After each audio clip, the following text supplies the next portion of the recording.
logic concept is means reasoning. Now the reasoning ability was first introduced by this Aristotle. That is, he was a Greek philosophers. That there was Aristotle syllogisms are there. So you can just check the Aristotle syllogism. He was introduced the logic concept. From this logic concept, in the AI you can see that is called the propositional logic, first order logic, and second order logic, and higher order logics are existing. So this is called the theory of mind. So this theory of mind, how the theory of mind can be realized or can be conceptualized by the concept of the logic. So that was called the think rationally. If the person is having the rationality ability, means it has to do the right thing. So this part is called the thinking rationally. And last part is called the act rationally, means do the perform the correct things in efficient way. Suppose in my table I am having three different different colors of balls. Like one is green color, one is red color, another is called black color. Now I have developed a robo that is called the robotic arm, and I would like to put the intelligence in such a way and ask this robot to go and inspect these three different types colors of ball and pick up the correct one. Now if this robot is the ability to do the task accurately, then I would assume that I can transfer the rationality to this robot so that it can do the job in a very efficient manner. So these 3-4 quadrants we can realize this what is exactly AI.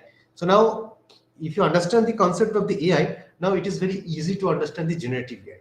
So now next, that is called the what is, before understanding the generative AI, then you first know what is the concept of the deep learning. So now, although that all of you aware about these deep learning techniques, and many algorithms are also being implemented in different disciplines.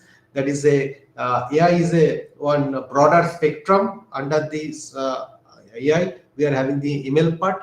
Then in a very nutshell, that we are going to also have the deep learning.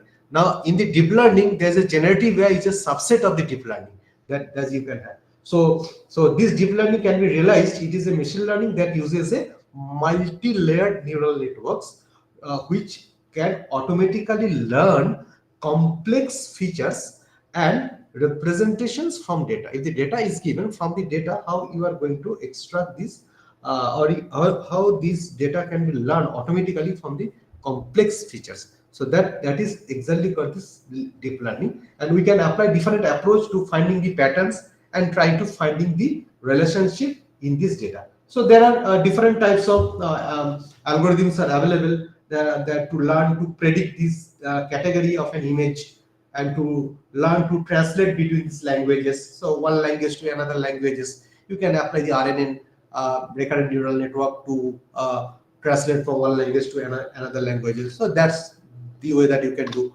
Now this why deep learning? So deep learning, that is, as you can see, that is a different types of features. As you can see, one is called the low level features. We have the middle level features, and this is called the high level feature. These are the very interesting thing. So why do you require the deep learning? So now the handcrafted features. Suppose in your early days, we used to, if one image is given to you, then we'll ask you to find the edge of these images or shape of the images. Okay, that is called these low level images. Now in the mid level images, we can extract some kind of patterns or objects, like you can see eyes and nose and the ears. And on the high level images, that is called the automated extraction of the features, mean semantic meaning. High level features mean this is called the semantic meaning that you can extract. So this we can learn these underlying features from the data automatically. Automated extraction of the features. So automated extraction of the features means which will have the semantic meaning. That is called the high level feature. So that's why that we need to have these deep learning techniques. Now nowadays what people are doing, so we are in our research that we are doing in my lab.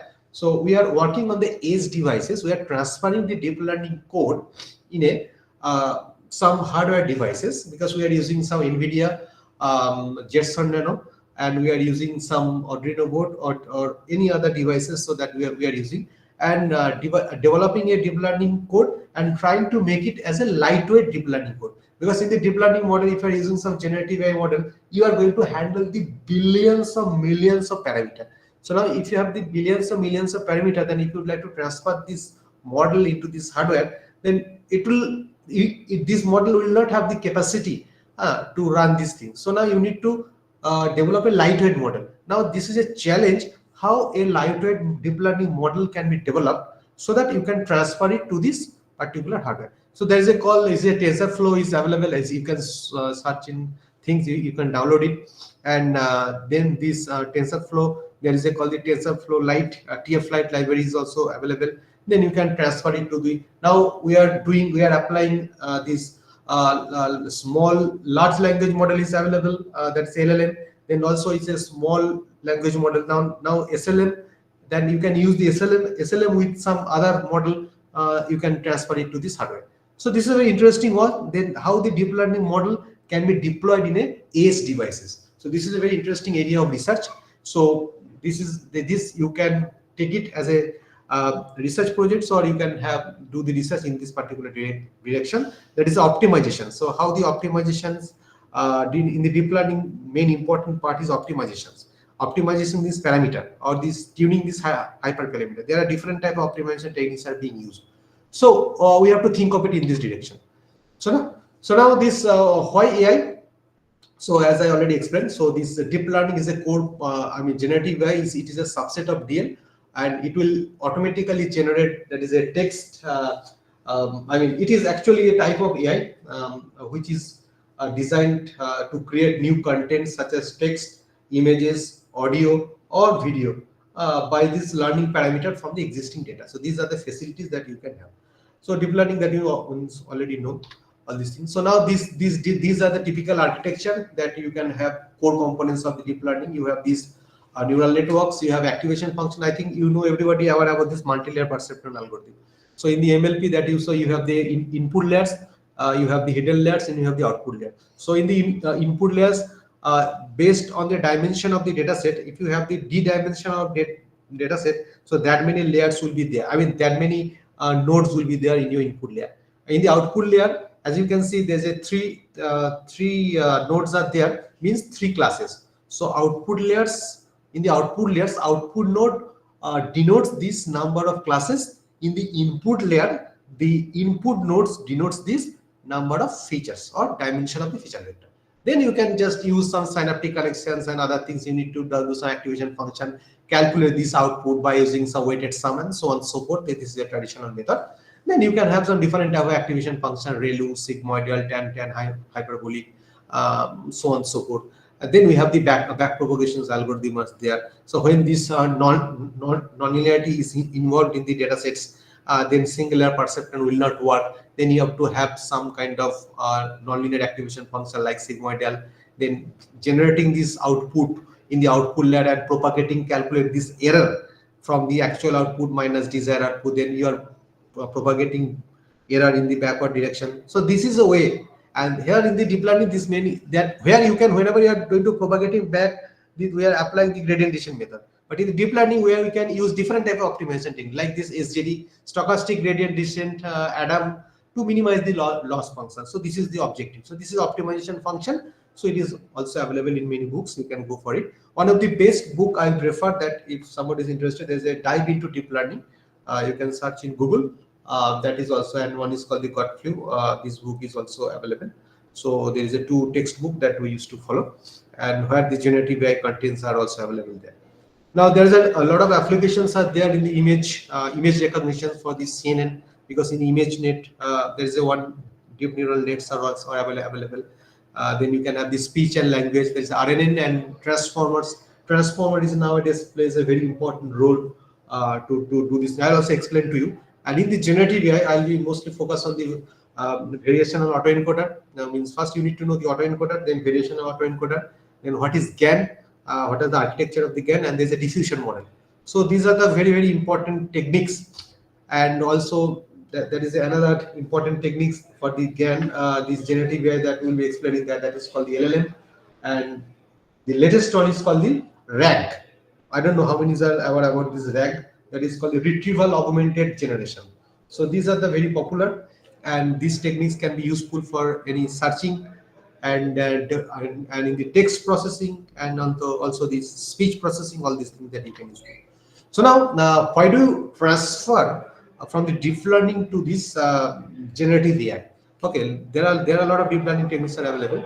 Like these are the issues that we identified for the traditional CNN, RNN, and the LSTM. As you can see, convolutional neural network are good for the local feature extractions. Okay, local features only, but it has difficulty to capture the long range dependency, and it is lack of the global context awareness. So this is very important. There's a global context awareness. It is, you're not going to have the global representation of the data. So these are the drawback of the convolution neural network. And the RNN, so it processes the sequences, that is step by step, that is a time dependent. Like that is no, this is a hidden marker model. Those who know what is about this hidden marker model, you can have a one state and getting the output from this.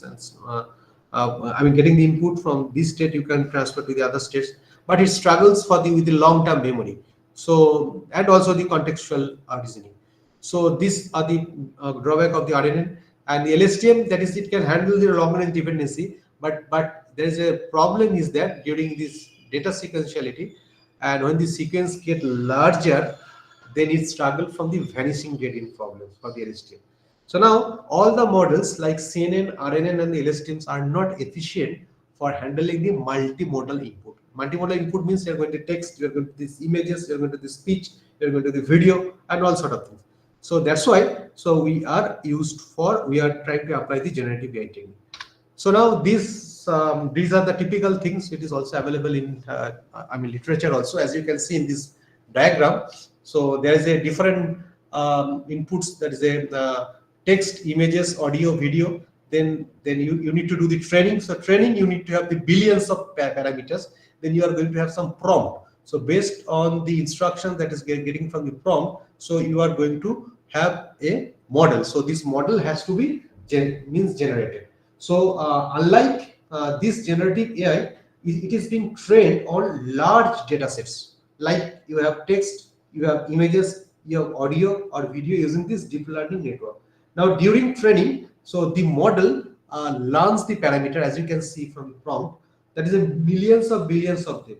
So which will help them to predict or generate this content. I mean, as you can see in the foundational model, so when this training model is prepared, then it will generate these, again, the text, images, audio, and video. So here these models generate this output based on the learned pattern and prompts that has been provided through the instruction set. Okay. So for the text, what you can use this large language model to predict the next token in a sequences. Now in the images, we will have the diffusion model like this Delhi, that is given Delhi 2, or you can have a stable diffusion part. Means what is diffusion model, I'll also explain. Then speech, you will have to text to speech models which are synthesized like human like voices by modeling the acoustic features. Now video, you have a multimodal systems like the Sora by this OpenAI to have these video clips from the text or some other prompts. So these are the using the prompts that you can generate these all sort of things. Now next is called, these are the applications of the generative AI. So as you can see, there's a huge application. It is not limited. You may have some other applications also, fraud detections, healthcare, and diagnosis. People are mostly using in the healthcare diagnosis, demand for forecasting, customer behavior analysis, and this many things that people are trying to use. Some content creations, some music composition. So many applications are available here. Now there is a distinction between the discriminative AI and the generative AI. So that we need to understand properly. Now in the discriminative AI, which focuses on classifying data into different categories. Suppose if I take the example of the what is a mail is a the mail that you are getting email, it is a spam versus not spam. So here we are not using any kind of distribution. Only we are going to have the data direct predicting the level Y given the input X, irrespective of what distribution you are going to follow. But whereas the generative AI, it creates the new data such as text, image, or audio or video that resembles the new world example. Means we are trying to find how a data is generated from the latent variable or these classes, and we are always trying to find that is a joint distribution or the data distribution we are trying to find, and it is mostly the unsupervised model.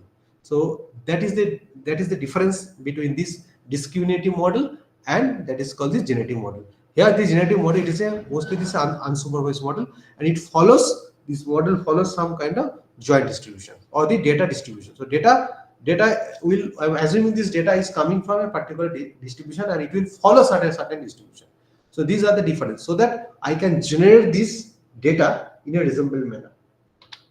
So why generative model? So we have only seen the discriminative models. Given an image X, you can predict the level Y. Suppose you can estimate what is the probability of Y given X. This is a simple thing, simple discriminative model. And the discriminated model have several limitations. So what are the limitations? You cannot model PX. I mean, like this, the probability of seeing a certain image. So that is cannot, because we are not having the distribution. Now, thus cannot sample from the PX, so we cannot generate a new image. Okay, from the given image, we cannot generate this new image. But in the generative models, so you can model PX and you can generate a new image. How? Because it is given coming from a particular distribution, whether it is a text, whether it is an image, whether it is an audio, or it is a video that resembles the real world example. So this way that we can think of it, and these models that generate these original outputs and are oftenly indistinguishable, I mean, from the different contents, so that you can think of it in this way. So now generative models will have two things. One is called the discriminator network. I'll also explain in a broad sense. We have a discriminator network, and which takes the samples of true and generated the data, and also tries to classify them as much as possible. And if we have a generator network, so that is trained to fool the this discriminator. So like if you see that is a deep fake images are available. Now in the deep fake, so what exactly deep fake will work? You have a two competing networks. You have a two competing neural networks. So one generates the fake content and other tries to detect if it is real. Okay, so this competition makes the fake content more convincing. So that is called, we are used to have this adversarial network. Okay, so this adversarial networks implies that both the networks, okay, like discriminator and generator, try to beat each other so that they are becoming better and better. So sometimes it is very difficult to distinguish whether it is a fake image or it is a real image. Okay, so how this is being done? So for every iteration, you need to do the training of these iteration. The weights of the generative networks are updated for classification. We used to apply error gradient acid over the generator's parameter, whereas on the weights of the discriminated network, so are uploaded, so to decrease the error. So that is called this error gradient descent. So these two things, so that we need to do in order to participate in the competition in this way. Now GAN background. So GANs are designed based on the idea of the generative adversarial learning. Now what is adversarial learning? So it is a training process, okay, where the two models, generator and the discriminator, it tries to weaken each other, and as a result that we improve each other is called a adversarial learning. So in the present, suppose if you just playing a chess with a computer, then if some adversary situation is there in the presence of adversary, that is called the game playing. You can take the example of the game playing. So we used to do the game playing like chess in the presence of adversary. What will be your step, and based on your step, what will be opponent's step? Because there's if you are going to win, then opponent is going to lose. But if opponent is going to win, that you are going to lose. I mean, this is called zero sum games. Okay, so that this concept kind of thing. Now it was proposed by the Gottfried in 2014, and GAN have become the most thriving popular method to synthesize audio, text, images, and these 3D models in this level community. As you can see, there's which one is computer generated. So which one is real and which one is computer generated. So this is actually applied. This is GAN model. So it is very difficult to distinguish because two networks are competing with each other, and one generates the fake images, fake content. Other tries to detect if it is real. Okay, and this competition makes the fake content more convincing. So this one is being computer generated. Now this is another application of the AI. This is called a single image resolution. So there is a different types of GAN models are available. So that is I will also explain to you. So there is an important thing is a single image resolution. So you can have, if you have the very blurred image, there is a resolution. Super resolutions algorithms are available. Now from the super resolutions algorithm, we can top up the super resolution. We can do some conditional GAN, and this based on this condition that we can improve the intensity of the pixel. So there's a deepfake, there's a privacy at stake, so that you can this is original and this is an fake images. Now it is, I mean, both the both the networks are competing with each other. So deepfake is a very good area of research that people are trying to do some techniques to prevent that these images cannot be developing this algorithm so that it can easily identify whether it is a fake image or whether it is original image. So there is a different types of generative AI models, so that I'll explain to you. So main families of generative AI is called the transformers.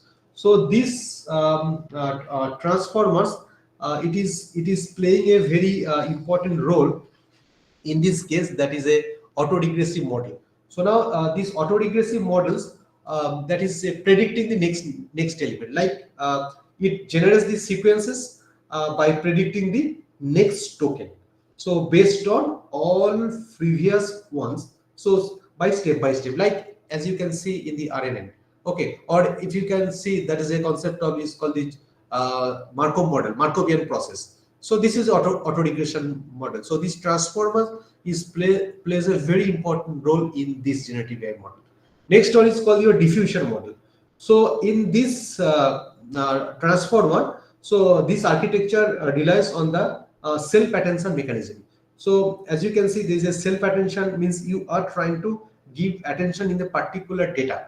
Okay, so there are different type of concept is there. Though in this self-attention, we are using these three factors that is maintained. One is called the query, key, and value.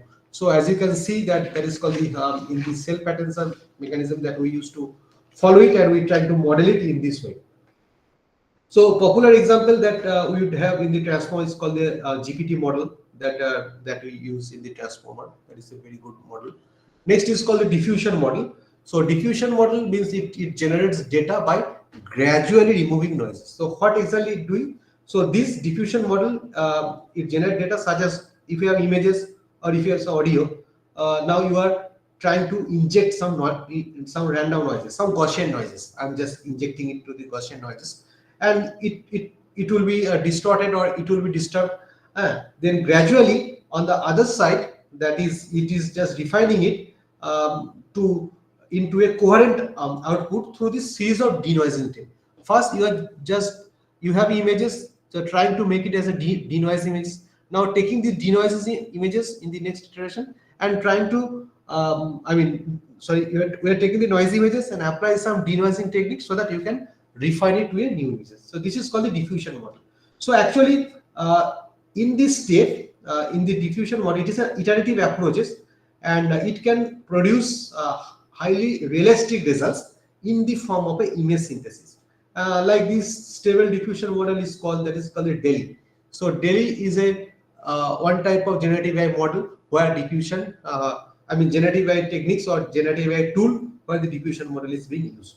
So this is very interesting, and people are using it. This is a diffusion model in many cases, like that is in the satellite images. So if you would like to have some images on the satellite images, trying to apply some Gaussian noises and trying to have that when I have some Gaussian noises, how the images looks like. Now from the Gaussian noises, after applying the noisy images, can I just revert back to these previous images? So this is called the diffusion model. This is a very interesting technique and one part of the generative AI. Next is called the variational autoencoder. So now variational autoencoder, that is it encodes the data into the latent variables, or that is called the latent space, or it is used some adversarial training. So this variational autoencoder, it actually encodes the data into compressed latent space. So latent space, you have the compressed dimensional, means lower dimensional space. You are trying to analyze the data into a lower dimensional space, and then it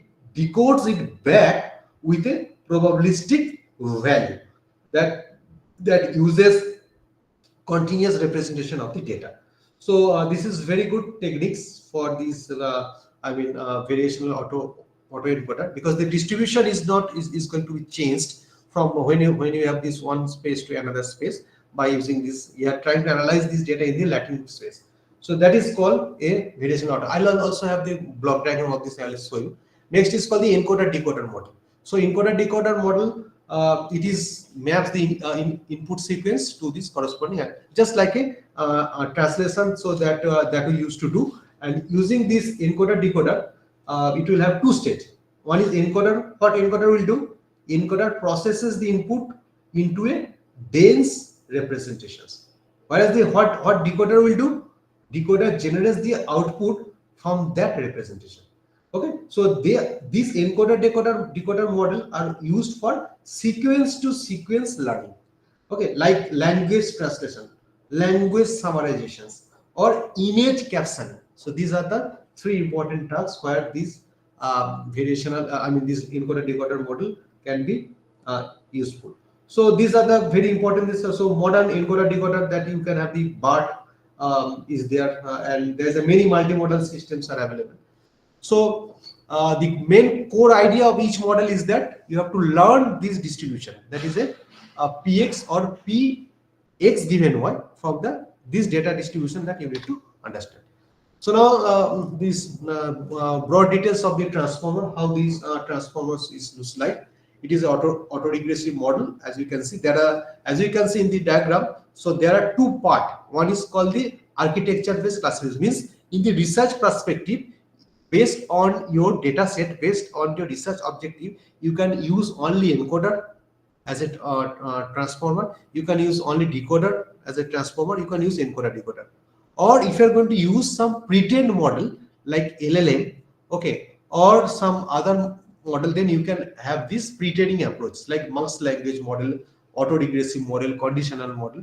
So based on your interpretation, so you can use it like this. In this LLM, that is like GPT, Gemini, Claude, there are a lot of things is there, but here it is transformer is based on the self-attention mechanisms, where there is a three important things are involved that you should explore. One is called your query, key, and value. So based on the three things that we can check that how these things can be executed. So next is called, you have this core concept of the transformer. These are the standard block diagram of these. One is called the self-attention mechanisms. As I already told you, in the self-attention mechanism, that is a query, key, value concept. Then you have the positional encoding. You can see this diagram because we need to know that which position means position, because it is a sequences. You have a long sequences. From the long sequences, we would like to find that what positions that I would like to predict, or what position that this text or token can pick up. So that is a positional encoding is important. Then you have the multi-head attention. Then you have this feed forward neural network to be used in this case, and you have the encoder decoder architecture. So these are the core concept of the transformer, and finally you can give this output in the form of the probability. Okay, like this in this CNN, as you can see, you have the softmax layer. From the softmax layer, you can find this what exactly output that it is going to have. So these are the very interesting topic, and this is a transformer is a heart of that, as you can say, in the generative AI, and it is one type of model that you can use for in your case. Diffusion model. So diffusion model, as we can see in the picture, so there are three key components are there in the diffusion model. One is called the forward diffusion process. As I already told, you are just having an image and putting the Gaussian noise and distort this image. You have this noisy images, and from the reverse diffusion process, you take the noisy images and apply some denoising technique so that you can have these new images. Now every time you need to check the distributions. The distribution before noising that was there, after noising, how the distribution is going to change. And here some score function is being there. So this function estimates the gradient of the data distribution. I mean, it will help, that is whenever doing the reverse distribution process. So whether this going to generate these realistic samples or not. If you see this architecture that you can see from the forward diffusion process, you have X0 time this person image is like that, and xt time this is a noisy image. We are applying the Gaussian noise. Actually, it is a Markovian process. Now, in the reverse diffusion process, that you take these images from the xt. Now, from xt to x0, you can have these images. Now, in the intermediate, if you are doing something else, so you may get this original image, you may not get the original image. So this is from the reverse process, tries to reconstruct the original data by denoising the noisy data in a series of steps, okay, by reversing the forward diffusion. So this is called the diffusion model. So we used to apply. Now, variational autoencoder, as already explained. So this encoder decoder, it is an encoder decoder model based, but you need to do the representation into a latent representation. So that you have to do. You have a type of generative model are being used, and you have to, unlike the traditional autoencoder, the variational autoencoder, what it will do, it will compress the data and reconstruct the input data. And the important thing, say in the latent space, you try to find or trying to learn this probability distribution of the data in the latent space, so that it will allow this VAE to generate this new and realistic sample which is resembling of the original data. So that's why you can have, this is a input image, then you are analyzing the data in the latent space, and you can going to have this output images. So this is widely used for image generation, image captioning, anomaly detections, and some other. This is a very important technique, is called variational autoencoder. So these are the architecture for the, as you can see, this is you have a encoder decoder, and here in the latent space, so there is a in the what encoder will do, the encoder takes the input data like image or text, and it learns its key features. So instead of giving this output of one fixed value like this autoencoder, the basic autoencoder, it will give the one fixed value. It will produce this two vector. One is called the mean vector, and this is called the standard deviation. Mean will tell you this central, this it is representing the central value representing the data, and what is standard deviation? It is a measure of how much value it can carry. So these two values, it will define this range of the possibility. Now in the latent space, what it will do? So adding some randomness, now some noises. So instead of encoding the input at fixed point, I am going to pick up the random point. Okay, and this randomness will create slightly different version of data. Just I am trying to add some other distribution and trying to generate a new data, and you try to find in the latent space some randomness or some random sampling that I am doing, so that in the decoder, when it is trying to reconstruct the data, it seems to be generated this original data where we have giving this input during the input time. So this is called the variational autoencoder. Here we are using these two different parameter. I mean two different vectors we are using. One is called the mean, and another is called the variation. So now next is generative adversarial network. So these are the structure of the GAN. You have this generator. You have a discriminator. So it consists of these two neural network. In this case, one is called the generator, another is called the discriminator. What generator will do? Generator, it creates the synthetic data samples, and discriminator, it will distinguish between whether it is a real or it is a fake. So there are different types of GAN. One is called the cycle GAN. You will have that is a style GAN. You have DC GAN. So, and it is used for this image synthesis. Then you have the super resolution and video generation, and for many things that is being used. So these are the basic structures of the GAN. You have a random noise you are giving into the generator network. It typically takes the random noise as an input and generate these fake samples like this.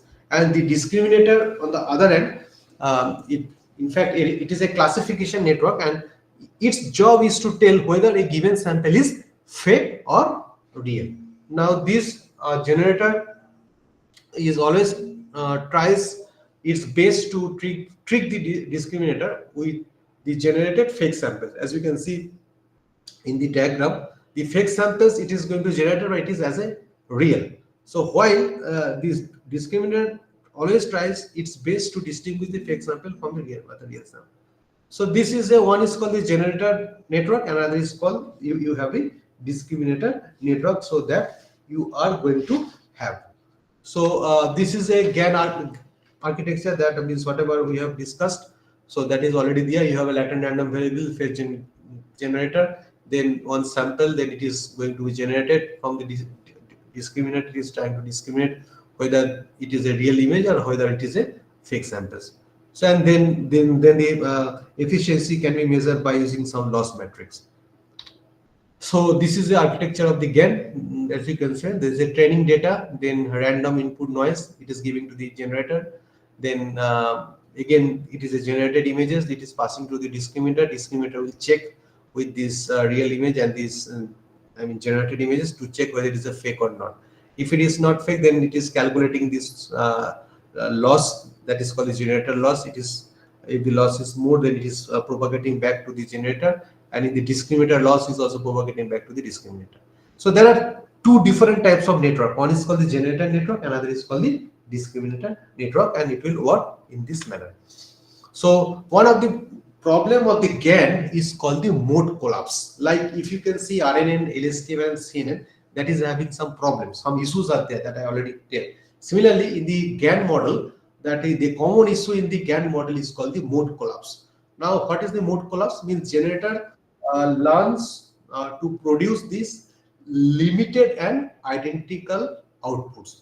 Actually, the thing is, if you have a very insufficient data, if you have very insufficient data, then this mode collapse will occur. Another thing that mode collapse will occur if you have some imbalanced, or because suppose if you have these unequal distributions of the samples which has been taken care by the two classes or many classes, then this mode collapse will also happen. So these, what are the strategies to be implemented to avoid this mode collapse? That's, you can have the feature matching, you have the mini match discrimination, unroll GAN, and some other way that you can think of it. So these are the issues that is being used. So one is called the insufficient data. You should have a sufficient amount of data. Otherwise, so this problem that you will face. And there is a different GAN variant. So I already explained. It is not required. There is a conditional GAN. So there are different varieties of GAN. So that I'll explain. So conditional GAN, what actually do? Conditional GAN actually it adds an additional conditional parameters. So as you can see in the block diagram, to just help the generation process. So as you can see in the block diagram, instead of generating data randomly, so it allows the model to produce the specific types of output. So that is called the conditional GAN. So in this conditional GAN, like you can instead of generating any random images, this conditional GAN will generate a specific object like dog or cat, or based on the any table. So now you are giving this dog and cat any other images. Now if you just changing the condition during this generator and the discriminator, then it will generate these other images. So this is the things. So that is a very interesting things that you can generate what type of output that you can. The condition has to be adaptive, and you can do the condition based on your condition. That means whatever output that you are expecting, so this output that will be generated by the conditional GAN. So that is called the deep convolutional GAN. That is called the DC GAN. So these DC GAN are among the most popular types of GAN which are used for image generations. So that is we use. So they are means why they are important, because they uses this convolution neural network. So they are not using any simple multi-layer perceptron.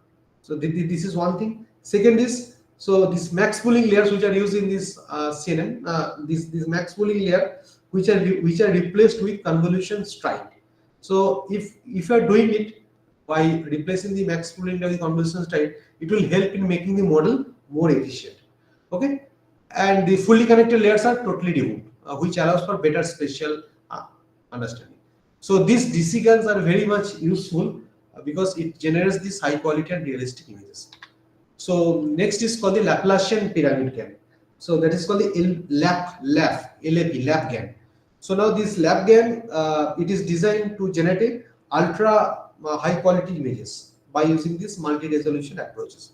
So that is the things, and it is like that we are applying some kind of Laplacian operator that we used to do, where we have done in the basic image processing some Laplacian operator, Gaussian operator, all these things, so that we have been. Similarly, here also we are using multiple generator and discriminator pairs at different levels of application. I mean, it is a pyramidal structure, I mean, hierarchical structures, and in the hierarchical structures, we are maintaining these different types of level and level of decompositions in a different, so that in this pyramidal structure, so we can upscale again and again using this conditional gap. So this is a very important techniques, this Laplacian GAN, and which is used to consider, which is considered a superior approach for the photorealistic image generation. So that is widely used. So next is called super resolutions. So super resolution SRG GAN. So it is also designed to some super pixel intensity. So single pixel in intensity, how it can be do. You need to do, actually it is a transformation. So how a transformation in terms of the upscaling can be done, so that the errors which has been generated during collecting the data, let's say blurredness and this pixelation, that can also be removed, and the resolution of the low quality images can be improved or increased while preserving this all the details. So these will have these very good facilities that we are having. Now there's a cycle GAN. This is a cycle GAN that is also a one type of GAN. Here here you can see there's a discriminator and generator are using, I mean, in a repetitive manner, and this cycle GAN, it is used to perform image to image translation between these two different domain without requiring any pair training data. As you can see in this figure, there's a real image of A that is given to the discriminator, and fake image of B, this is given to the I mean generator. Now again, I can just check it that if I'm going to give these two different inputs, a real image to the generator and fake image to the discriminator, then what effects that I'm going to have. So that is called a cycle consistent GAN. So this is also very important, and which enables this unpaired image translation to preserve this changing of this appearance of the cycle, and you are in a position to identify whether these images that you are going to test, whether it is a actually real image or it is a fake image. Means you are trying to reconstruct these images again and again and trying to find the loss, and the loss is going to be propagated back to a generator as well as the discriminator. So these are the different GAN applications. So that is image to image translation, text to image that you can do. Even this data augmentation is a very important part. If you are going to, as I already told you, in order to avoid the mode collapse, if you have the very limited data set, then you can apply the data augmentation method to increase the data so that you can avoid the mode collapse. And high resolution image enhancement. So based on your applications, you can think of it which model that I should apply. Whether I should apply the cycle GAN, I should apply this like this SR GAN, I should apply this Laplacian GAN. So based on the application that you can think of it. Now from the GAN to transformers, so there is a rise of LLM and the SLM. So LLM is nowadays plays a very important role. That is a transitions from vision to a language generation. So these LLM are characterized by the massive number of parameters. So you can think of the parameters in the billions also. Suppose if you we can see there is a GPT-4 or the GPT-3 by OpenAI, and Google's BART model. It contains a vast number of parameters, and they require a huge computational resources to train and deploy. Okay, and the size of these models that is which allows them to capture a vast range of linguistic pattern. Means you can go in a deeper side. Suppose if you go the voice as a voice, text and image as input, and you can exploring these large language models, then you can have the question answering, you can have the sentiment analysis, you can have the image caption, you can object recognition automatically. Okay, so there are two types of LLM, that is a large language models. So they are built on the transformer. So what is transformer? We already explained. Okay, and there is a small language model. So small language model is a compact, and this is a resource limited. So in our research, we are trying to use the SLM to our hardware device. So you can check with the Arduino whether you can develop a one SLM model and you can transfer it to these Arduino board to check the synthesis from text to image or speech to images, whether you can able to do the conversion or not. So there are a lot of things is going to, whether there's a tiny llama, you can see there's a tiny llama. So this tiny llama is a very important tool, and you can use this tiny llama model to deploy this type of LLM model into a hardware. So you can just check it and try it. So large language model will have a certain things to be done.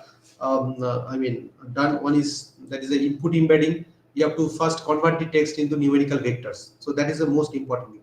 Suppose here we are doing to develop a search engine. Suppose you would like to develop one search engine. Whenever I'm going to search something, so it will give this output immediately, either taking from some website or some Google other thing.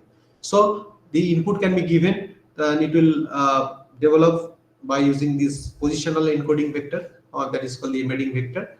And then some self-attention mechanism has to be there for which part that you would like to focus. Okay, means understand the relationship between words in context. Then you are passing it to the feed-forward layers, capturing this complex pattern and so on and so forth. Then you need to decoding it. So this is called the decoding block. I mean, generating the responses step by step. Then you can finally have this output. So these are this architecture of the LLM. It consists of multiple stacked layers. So that is, it will work in a parallel manner. Okay, suppose embedding layer is there. The objective of the embedding layer is convert this token into the dense vector. Then you have attention mechanism. Okay, so learn the context, which means it will focusing on this attention, means you're focusing on the relevant words. Then you can have the feed forward layers. Then finally you can get this output. So these are the very important part of these things. And LLM will have deep architectures is there. There's a extensive training data that is it accepts it. What LLM includes deep architectures, means multiple layer of transformers and others advanced architectures, neural network. You have extensive training data, and third one is called the high computational requirements is required. You have a specialized hardware is required, GPU or TPU, and a large scale distributed computing resources. So you can see the difference between this LLM and the SLM. So these are the two models, that is a large language model and small language model. These are use the transformer architecture, but you can just, whenever you would like to deploy this model in hardware, so we need to test deployment. After deployment, we need to check this efficiency of this model by using different parameter. One is called the latency, is one of the parameter, memory efficiency, model size, training data, and flops. So by using it, we can check that which model is doing the good efficient performance. So these are the applications. So that is a conversational AI and virtual assistant and knowledge retrieval. So just giving this part. So now one of the most recently used techniques is using is called the retrieval augmented generation, RAG. So RAG it plays a very important role, because RAG, it is an AI framework actually. So what it does, it combines this external data with a generative large language model. So in the LLM, that we are not using any external resources to be embedded in this game. Here in the what RAG will do, so RAG will exactly using the AI framework, it combines the external data along with this LLM to improve the response accuracy and the relevance.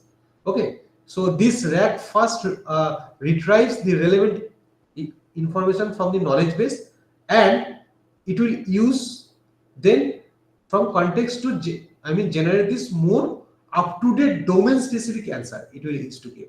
Okay, it will not give this abrupt answer. So that's why it is called the augmented generations. So there are three parts in the RAG is there. One is called the retrieval, second one is called the augmentation, third one is called the generate. So retrieval means find the useful information.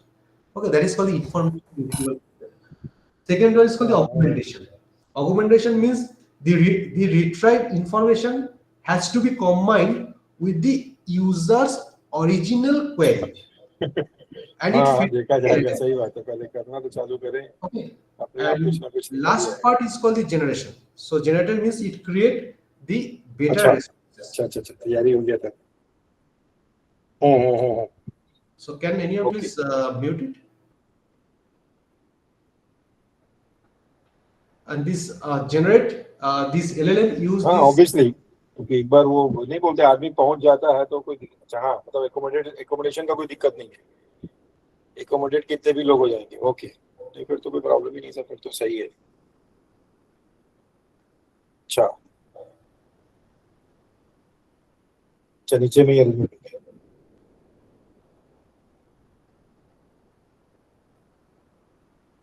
अच्छा okay. So I'm requesting the coordinator, can you please just tell the person to mute? Sanjay sir, please mute yourself. Your microphone is on. अच्छा.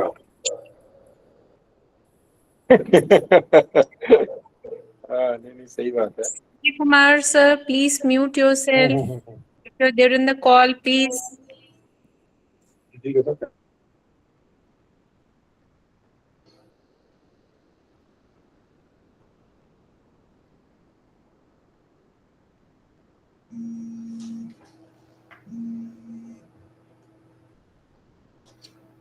Is it okay? Can I start, madam?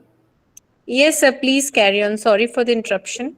No, it's okay. Now this, this LLM finally it will generate this augmented context to final responses can be obtained, which is more relevant and accurate. So this is a very important technique. This is called the RAG, and this is a RAG architecture. Means whatever I explained, you can see knowledge base. That it is data can be extracted from the knowledges and based on the user query. So the embedding model can be developed.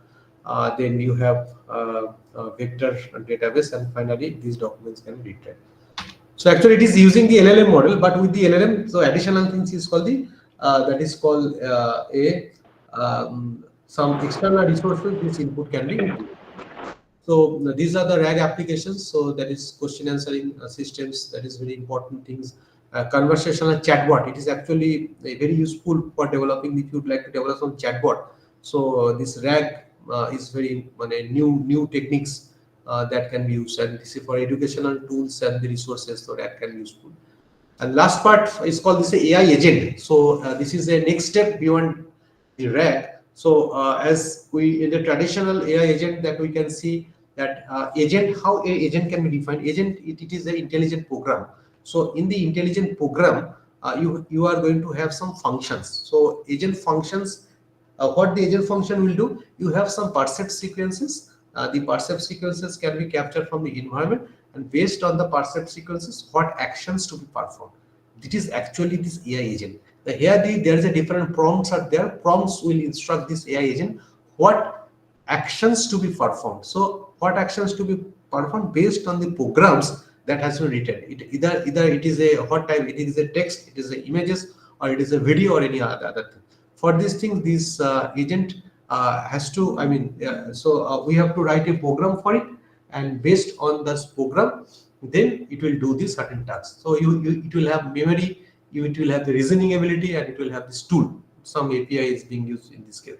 So this is a very popular things that is called the AI agent. That is the next step of this thing. This architecture that I have already explained. So it is a memory has to be there, and it will interact with this environment and trying to transform from the input sequences, percept sequences, to its corresponding action. How the percept sequences can be converted to the action? Based on this user intentions and what user would like to do. So these are the things. So these are the applications of this AI agent. So it is useful for this coding and the software development, business process automations, and many more. So, and there's a recent thing is called the multimodal generative model. So we have already understood the concept of the generative AI. Now there's another thing is called the multimodal generative model, where this GPT-4, this OpenAI, so it processes, we can process simultaneously many inputs. That is a text, images, in code in a unified model. Gemini, Google Gemini, that is called a deeply multimodal. It will integrates text, image, video, and audio. Then Clip, this is OpenAI. It aligns the text and image embedding in a shared Latin space. Okay, so these are the things, unified architectures of multimodal generative models, because one model will accept, one unified model will accepting this multimodal data, and you can get this output. I mean, what type of outputs you require, it will automatically give. So there are different generative AI tools. That is one is called, I have categorized in a different section: text generation and conversational AI. That is a ChatGPT, which plays important roles. Gemini, Google DeepMind, it generates the text, image, and video understanding. Then Claude, it focuses on the interpretability, long text reasoning. Then DeepSeek, that is this is a research grade text, and it code generation for optimizing for efficiency. Then next is image and art generation. There are Delhi, then Mid Journey, and the stable diffusion. These are, you can search in Google, you can get it all the details. Now for video and avatar creation, you this is deep brain AI and this synthesis AI. So these are creating and create talking avatars and some video narration from text input, because that is called the talking robot. Another thing, you from the text it will just generate these images. I mean, different type of avatars that you can do. There's a Rano ML is there, that is a AI video editing and content that is used.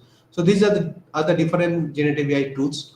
And for the synthetic data and the simulation, there is a synthesis AI, and there's other things. There's many things is there. So available now. There is some case studies that I'll show you, because I'm having only 15 minutes time to complete.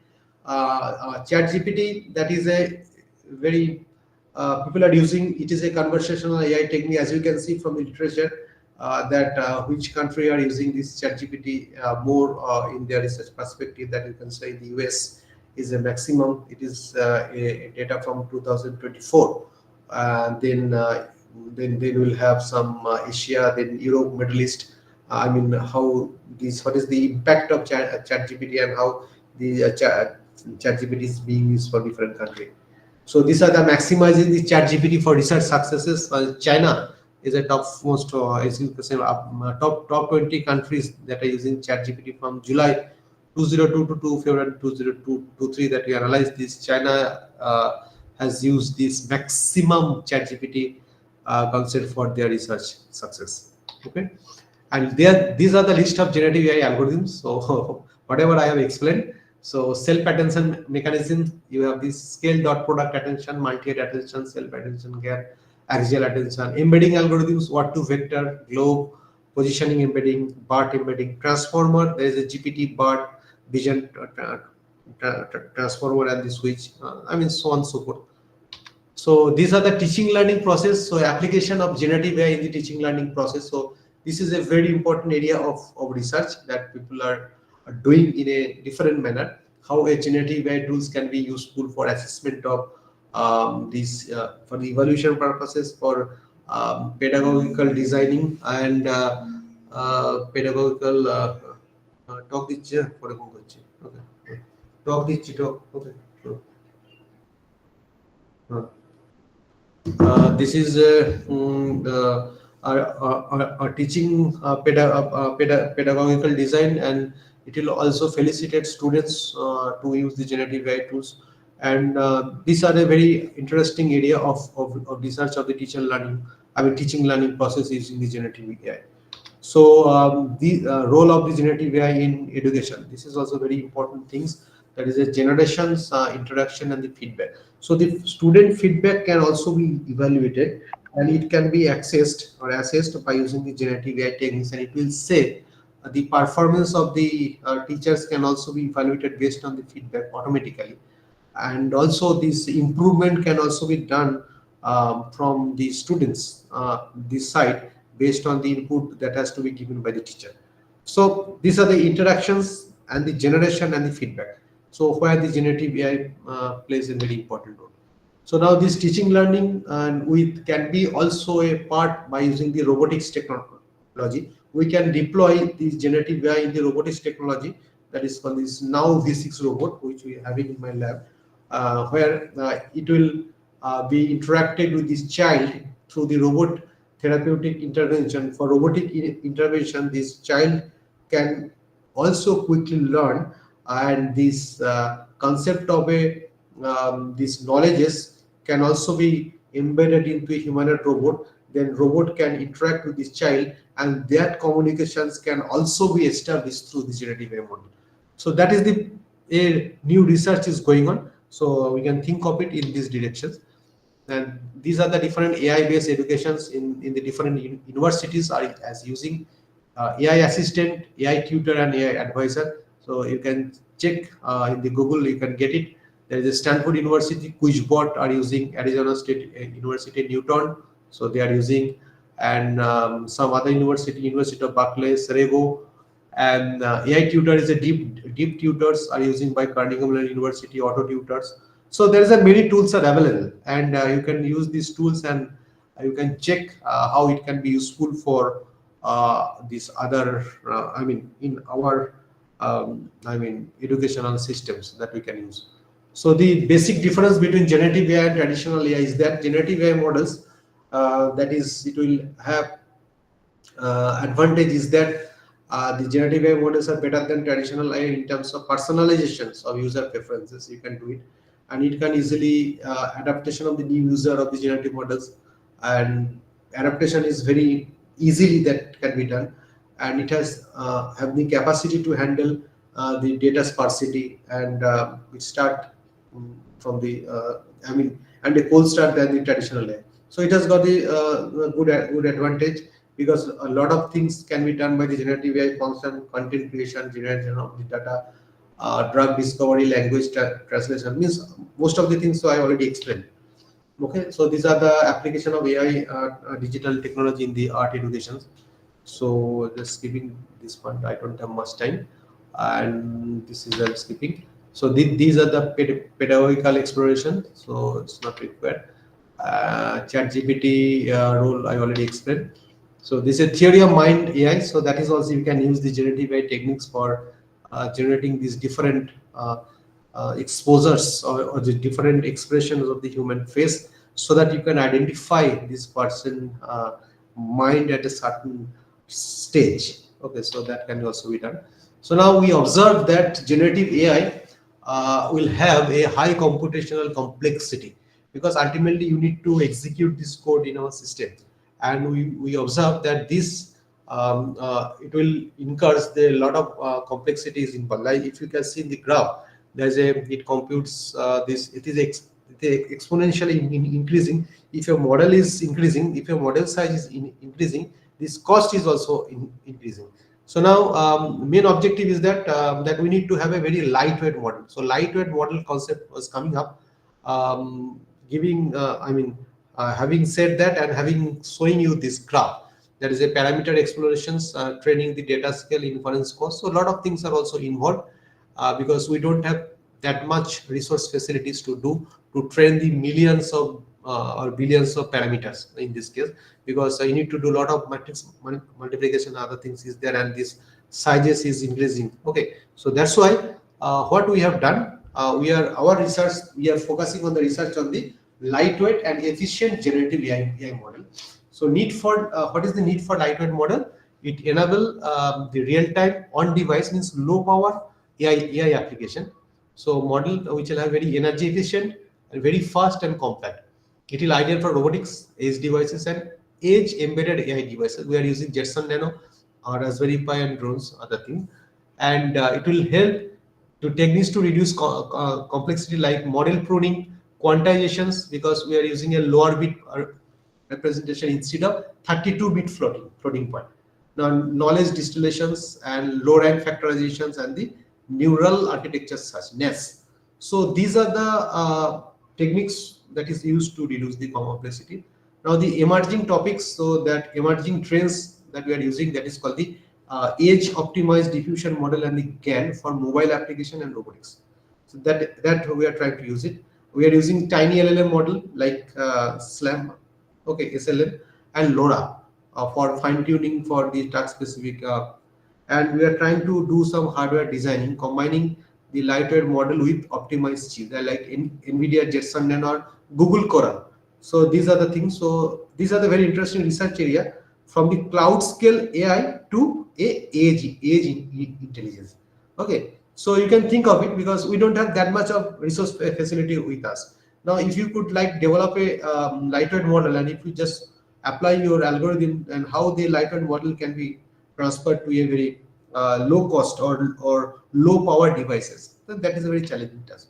So we have applied it in our work on the gait analysis, human gait analysis. That is a gait means that is a person walking pattern, because my research in the field of healthcare applications. So we are trying to observe the person, trying to abnormality, whether the patient is having some kind of problem, deformity or not, how a generative model technique can be useful. And we have developed S1 devices. By using these devices, and we can easily detect whether this, based on the person walking pattern, whether this person is having some variability in his gait or not.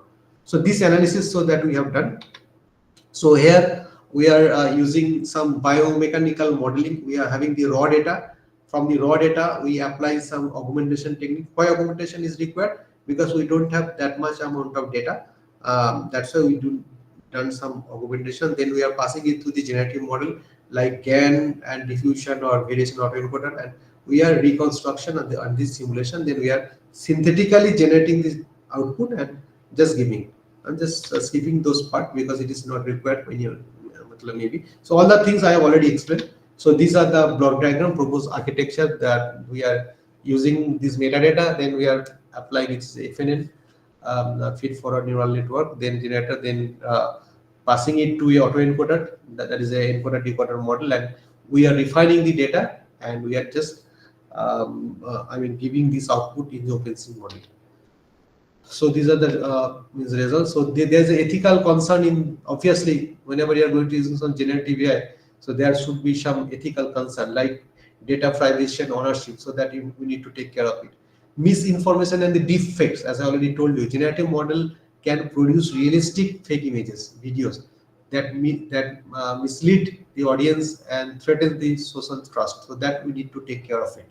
Okay, bias and fairness and accountability and transparency. So transparency, that is to handle the transparency that we required to use this explainable AI framework.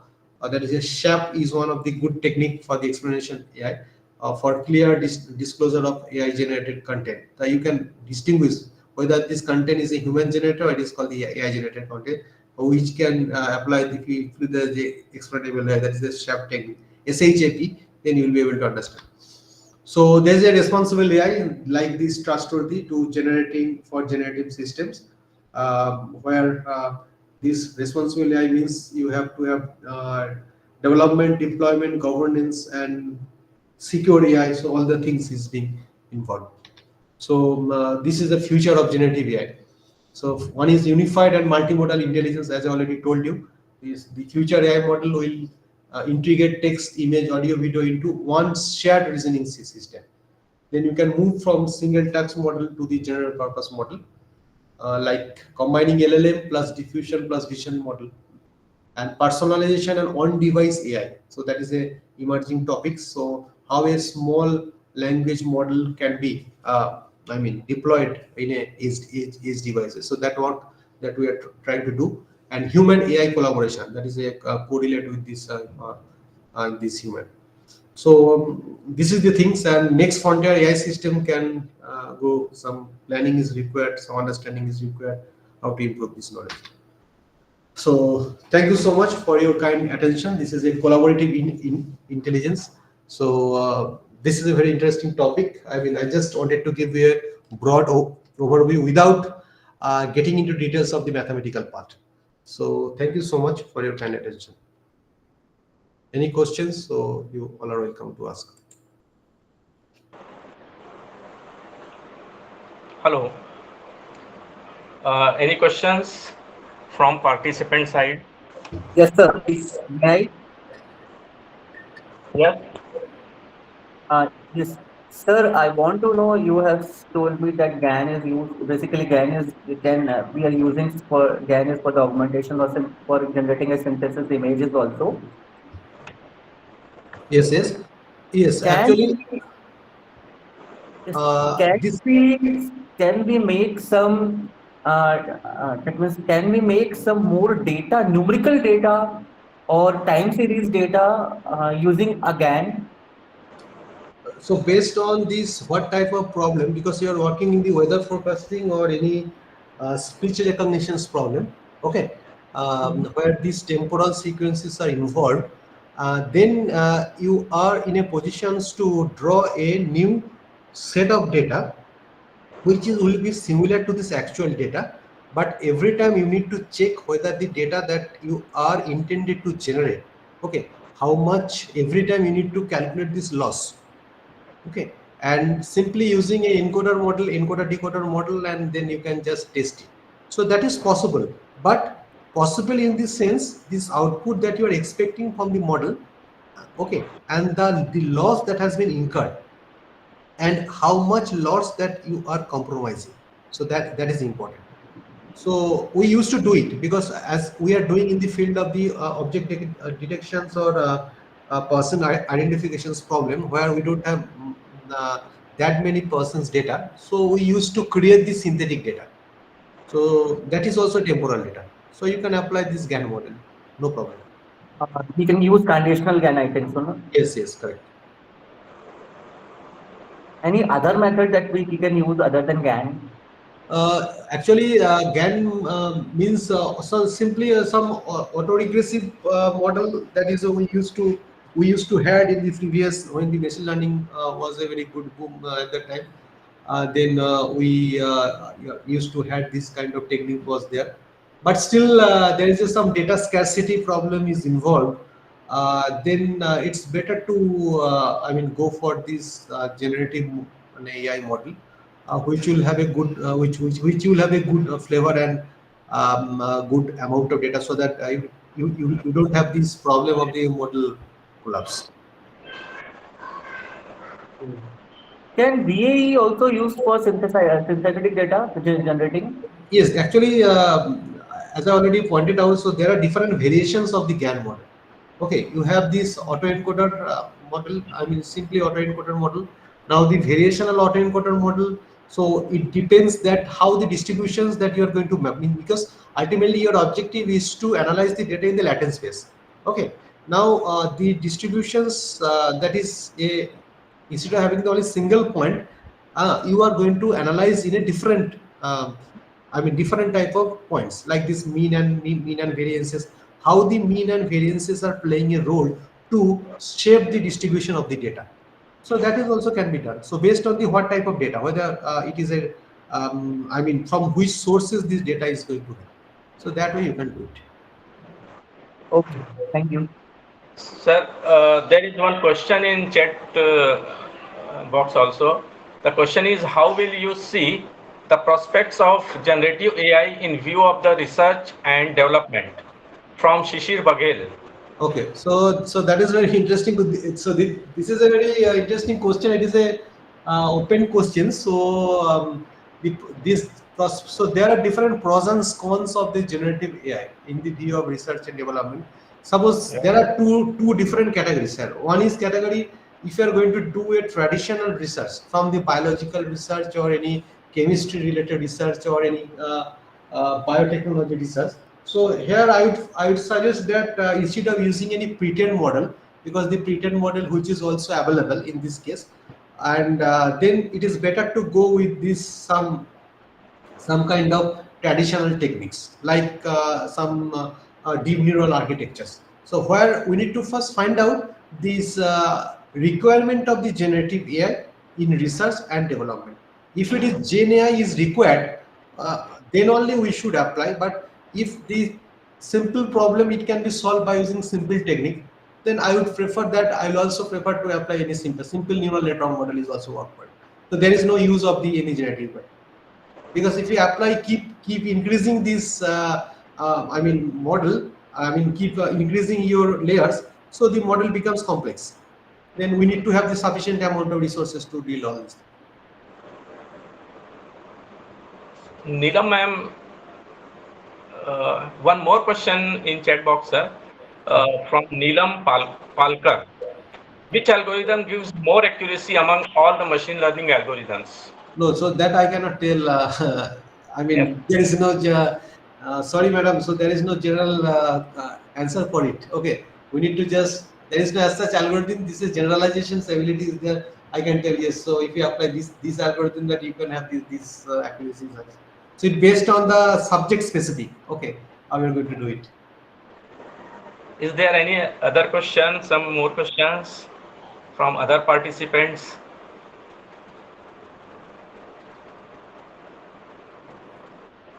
Okay, no question, sir. Thank you very much, sir, for Thank you. your enlightening and highly engaging session.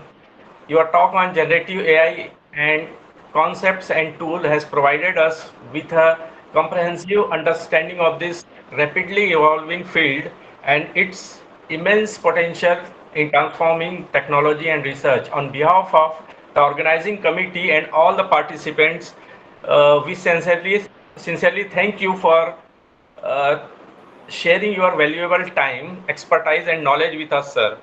It has been a great pleasure and honor to have you as a speaker in this, the faculty development program of Shankaracharya Technical Campus. Thank you very much, sir.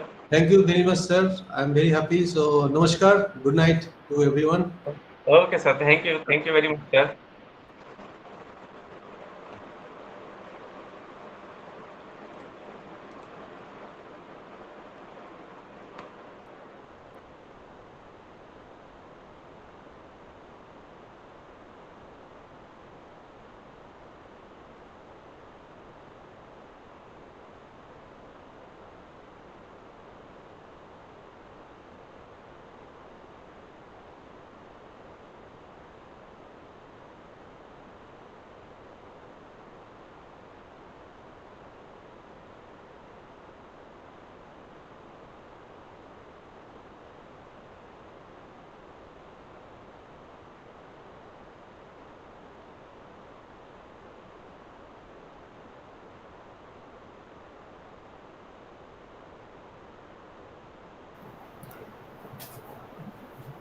Good evening, everybody.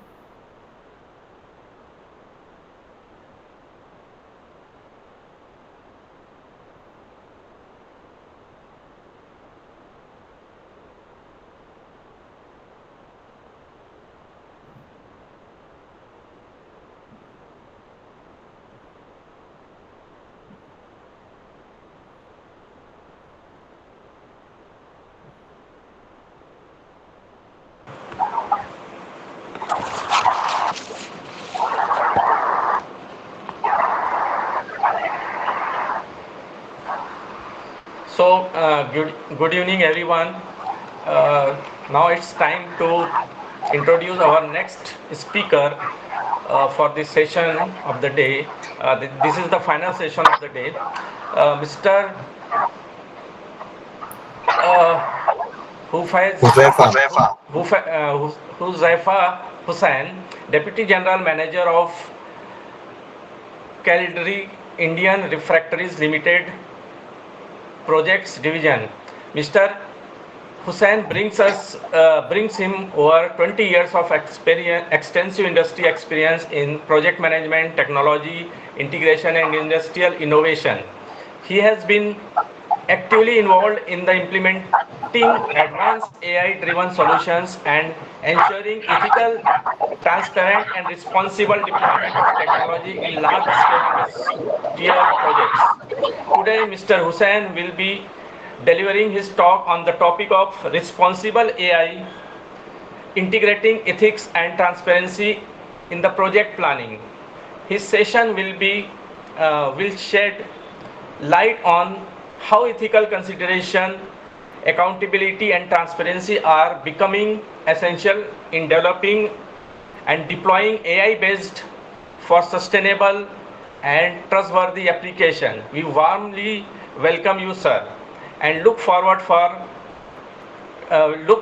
to a thought-provoking and enlightening the session. Thank you, sir. Hussain, sir. Yeah. Yes. Thank you very much, sir. Thank you. Thank you, Mr. Avinash. Yes, sir. Uh, Let me start it with my quick introduction. Few points I need to correct from Mr. Avinash. Hi, I am Huzaifa Hussain. I am Deputy General Manager from Calderis India Refractories Limited. I am a working professional from last 13 years in projects. My main job is to execute the project right from the initiation. Then we do the complete planning. We have to make the solution available and just 1 sec. Okay, leave it. Then the solution need to be executed, commissioned, and handed over to the production department.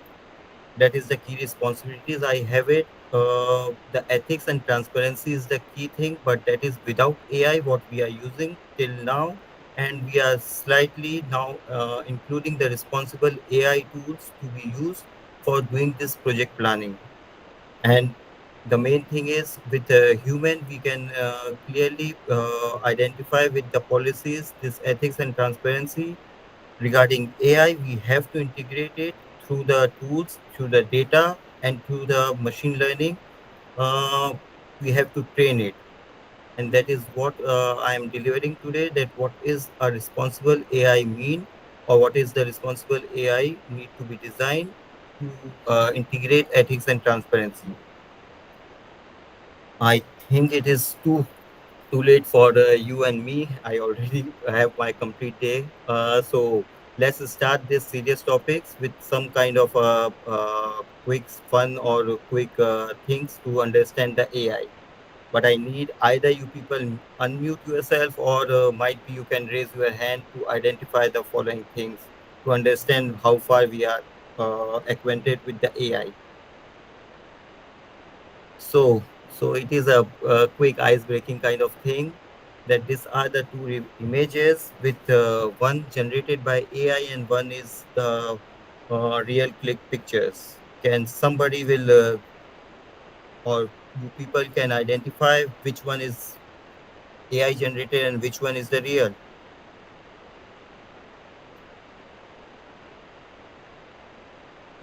Sir, I guess you have to present your screen. It's not visible. It's Is still it not visible visible. to others? Is it visible to Let others? let me check. Let me check. I guess it is not. I did, but 1 sec. No, I understood. Let me know if it is now. Sorry for my bandwidth. I'm I'm Yes, sir. getting rid Yes, of sir. the camera. Now it's visible. Your Now it's screen is visible. visible. Done. It's visible now. So let's start with the starting again. You are able to see the screen, the photographs and all. Yes, sir. Yes, sir. All right. I'm not able to see the chat, so somebody should guide me if people are identifying it or not. But on this image, which one is the AI and which one is the real one? So B is AI. That's right. The next one,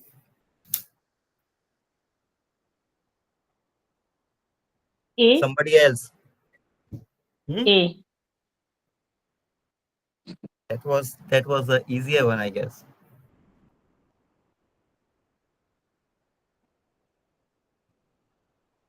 B, B again. Any B is AI. contradiction? Any B, counter? lock itself, B. That's right.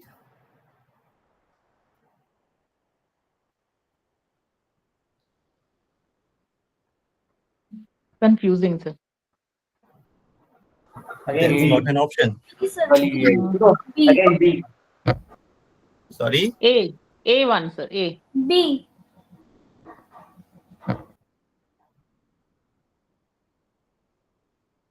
Can somebody tell me what is the key indicators for you people? If any image is there, what you observe, that will guide you to the conclusion that it is AI or real. Sir, I think difference easily seen because of animated picture and real picture. That is the real thing. How we need to train the AI. That this difference Clarity. should be as minimum as possible. There will be a difference always, but that is the learning we need to do with the AI. That we make him train. That this difference should be as minimum as possible. And this one, B, sir.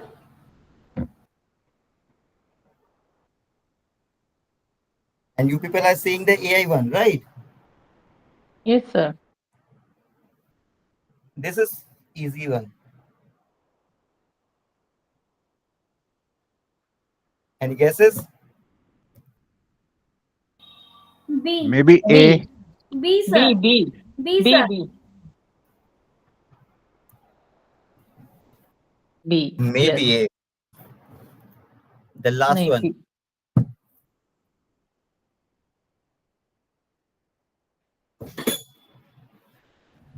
A, sir. A.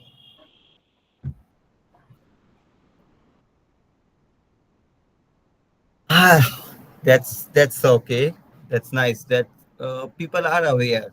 We are still very. The AI is very new to our life. It is still exploring, and we are diving deep into this. And that's why these things need to be easily identifiable at the moment. But the thing is, we are making AI trained as days are going. So right, again coming back to our topic, there is a famous saying by a American judge Potter Stewart's that ethics is knowing the difference between what you have a right to do and what is right to do. We all have our rights to do something, but what we have to do right, that is the matter of ethics that we have to take care. And that what we need to train our AI programs as well, that they have to decide and they have to deploy the things as per the ethics. So in our present scenario, in our present industries, AI is transforming our work culture. It is developing the significant programs, but the ethical responsibilities is the key factor what we need to decide. If we didn't train the AI with fairness, transparency, and accountability in directly project planning, then the stakeholders will not be respected. So we have to prevent any unintended harm and fosters stakeholders' trust in this.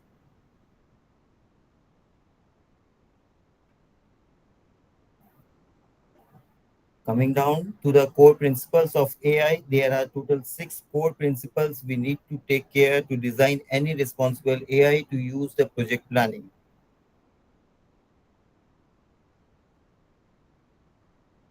The paramount is the fairness. The AI should be designed that it will be fair without any discrimination.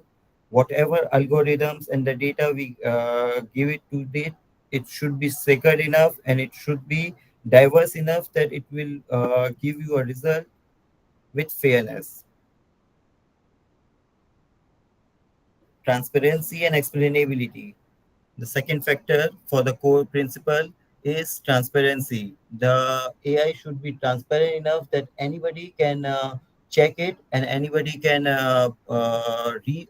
explain it to anybody that it will be delivering the result on a transparent basis. Accountability. With AI, the main reason of dependability or not depend on it is that you can't make it accountable. It has to be accountable. We make it clear with responsibility and ownership that AI systems, actions, and outcomes should be accountable. And if it is not, there should be some human interface should be designed in the process itself.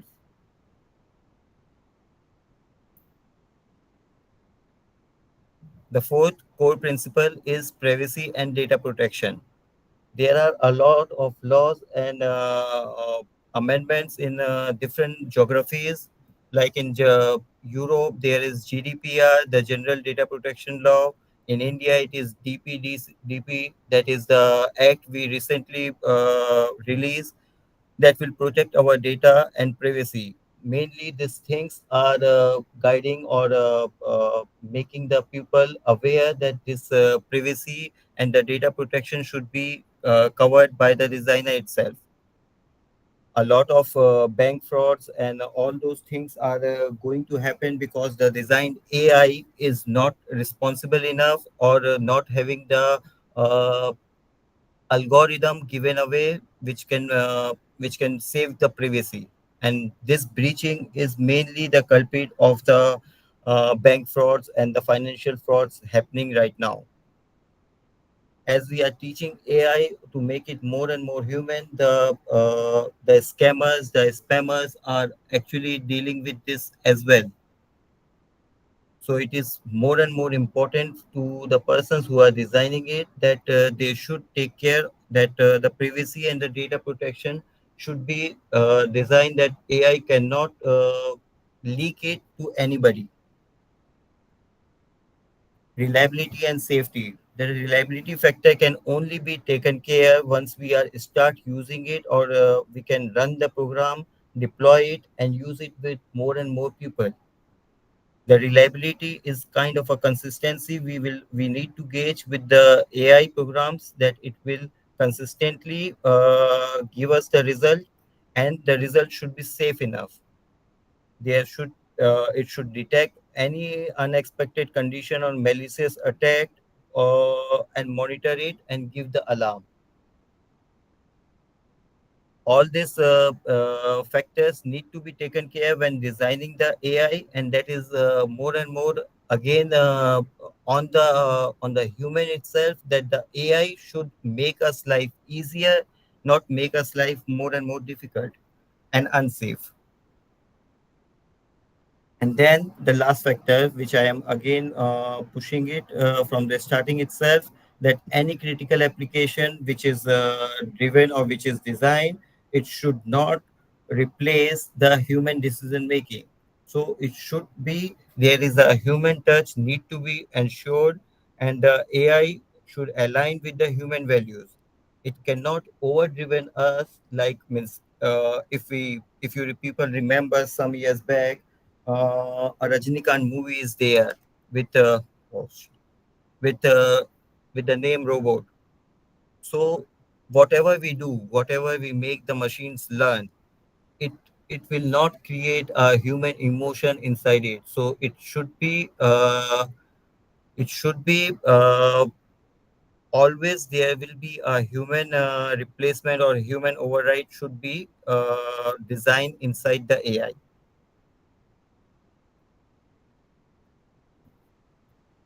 There are strategies through which the first factor, what I described earlier, the fairness. The fairness can only be done if we mitigate as many as biases we will teach to the AI. This is kind of a standard graph. I got it to design an algorithm for AI to make any decisions. This need to be taken care of. We have to ensure the representation of the diverse demographics, that it should take the data from each and every demographics. It should be like not biased, or if we are, for example, if we say that we are taking the data only from India, and then somebody from South Africa or Europe is generating or asking any questions, it will only give the answers related to Indians, that will not serve the purpose for a foreign national. So it's the data whatever we give away to design any AI should be diverse enough in demographics way, in a ethnic way. In this, you can say if we are searching for a picture for any person who is writing a letter in a present scenario, if you do that, you will normally find out 9 out of 10 times that it is a right-handed person writing a letter. That is because of the biases. Most of the data or the data input to any AI is with that person. If you ask for a, you can say baseball player, it will normally detect a black player throwing a ball into the basketball ring. That is because most of the data what we give away is with this American or West Indies player who is doing this basketball playing. The data what we should give away should be good enough to use it for any kind of geographies. And after that, if you see that this data should detect the correct biases, and it should be re-engineered, it should be taken care again and again what results is giveaway, and accordingly we have to see if it is biased. We have to give more and more data to make it more and more transparent to everybody.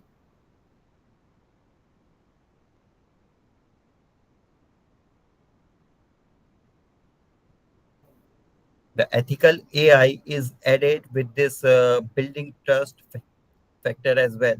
Along with the privacy, accountability, fairness, and transparency, we should be design AI with the ethical factor that it should building a trust and preventing harm. It should not be a computer generated command given away to take any decisions.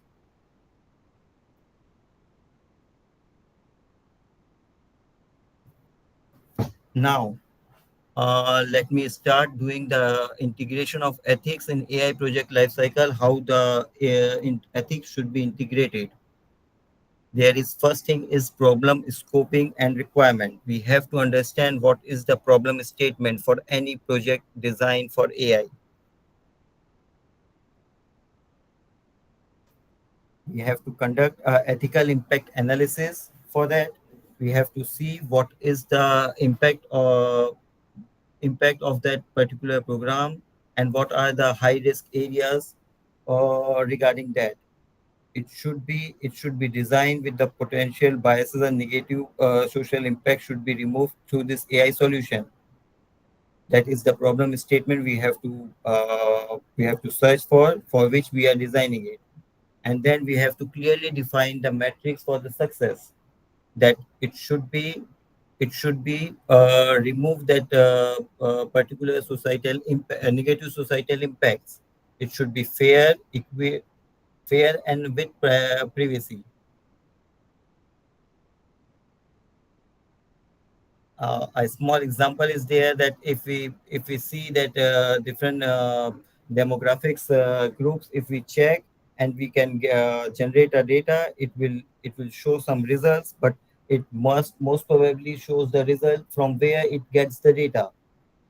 Even in India, if we get more data from the southern part of India and we are generating a program or generating a result from North India, we are not getting an unbiased approach.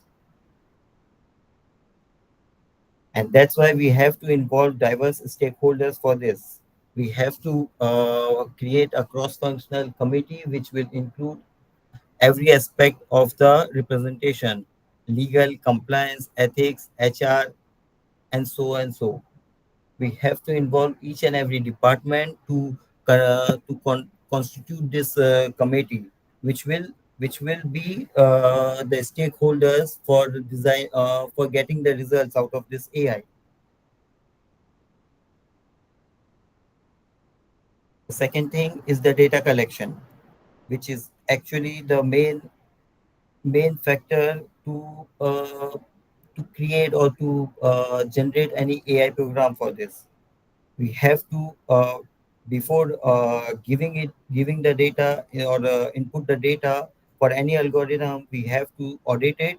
We have to see that the data should be without any gaps of representation. There should not be any missing data or false data, and there should be integrity, and the quality need to be maintained. In humans also, if we see, there are peoples which are whi- whose whom ethical standards are not up to the mark, and that's why we are getting the partial or impartiality in the society. The same thing can happen if we are not trained the AI with all these biases. and giving the data will also prone to the leak or privacy. So we have to determine this. All the data should be encrypted and should be anonymized. It should not be specific to each and every detail of the person. Like we are using our Aadhaar card and the biometrics. We are giving away the biometrics, but if you see, the government designed the complete system with such kind of security and privacy that it should not leak. That is the main agenda behind. Whatever scammers are doing, that is different thing, but at least the main agenda and the main purpose behind is the privacy should be maintained. It depends person to person. Some persons, we are using this AI generated platform for generating pictures, generating videos, or so and so thing, but at the same time we are using or we are uploading our pictures, our data, and AI is actually learning out of it. But if it is not given away or it is not stored in a protected manner, this will be used against us only. So the environment should be maintained, that the privacy should be taken care of, and we should be liable to see before giving away or throwing away any data to the internet. We should take care that this AI or this company, wherever we are uploading it, should maintain it. The third point here is the model development and training.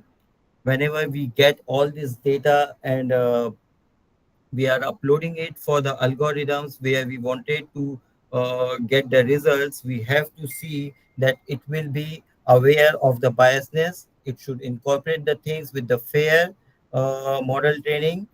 We have to prioritize that the model should be explainable, and the model should be predictive, and we have to implement the security measures. We have to see that it should be secure enough, and it should take care that there will be no outside attacks should be there, which will affect the result.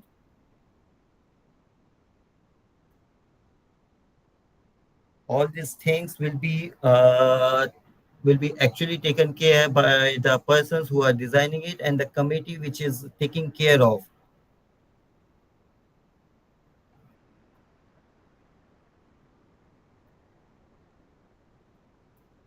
The next point is the model evaluation and refinement. It should be used and it should be repeatedly used before deployment. That the performance should not be you can say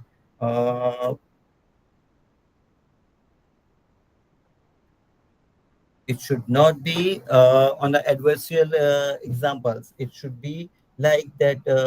The results should be unique enough, should be you can say understandable enough, and there should be some kind of human validation need to be done when we are testing it. When we are not deploy it, before deploying we have to test it repeatedly in a stressful condition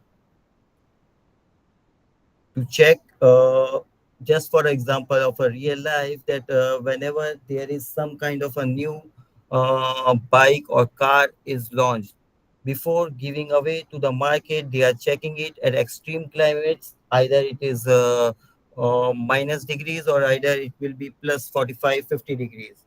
That is the test, so that it will be certified that it can be used at all the geographies of the world. That is how anything need to be decided or anything to be designed, that it should be good enough for the complete set of people where it is deploying.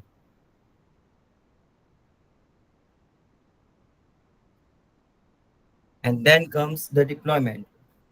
After deployment, it is not over. As I told you in my introduction as well, the designing project is one of the aspect, the delivering of the project is one of the aspect, but it has to be sustainable enough, and we have to monitor that it is giving the end result to the people who are end users of this thing. So we have to clearly monitoring it continuously to and get the feedback from the end user. It will help for the next projects, and it will help to improve it day by day.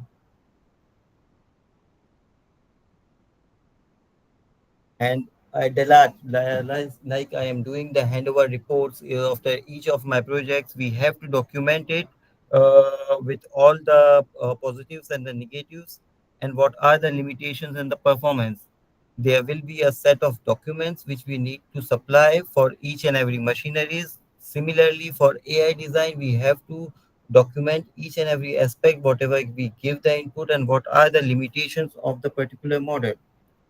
There will be some technical and some non-technical things, and it has to be clearly documented and prepared and given away to the end user. Now, let's me focus the complexity of the different AI frameworks which is followed at different geographies. Like if I give an example here, the main focus of Europe, US, and China. If we see here that every geography is designing the AI, but their priorities are different according to their geographies.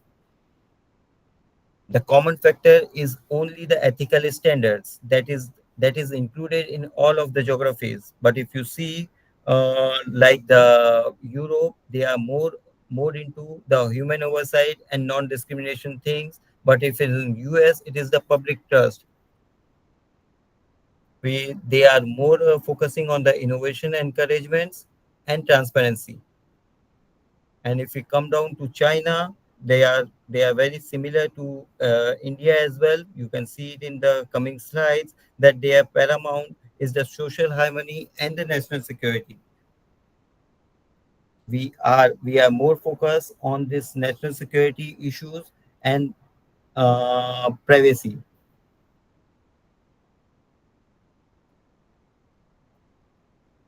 The next graph is a Cartesian graph for the global AI ethics policy, where the different policymakers, like our politicians and all, have a focus on.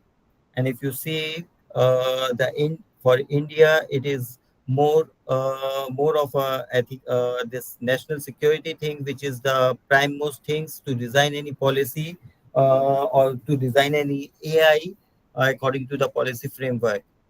We are focusing more on the national security. If you see the Europe, they are more on this ethical standards, and if you see the US, they are more on the innovation encouragement.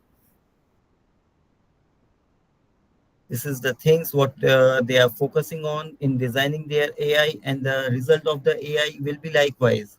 Whatever things you are giving the more weightage during the designing, the results will come out as it is. It is a machine which is learning the things and delivering the results. Whatever the how we are trained it, that's how it behaves.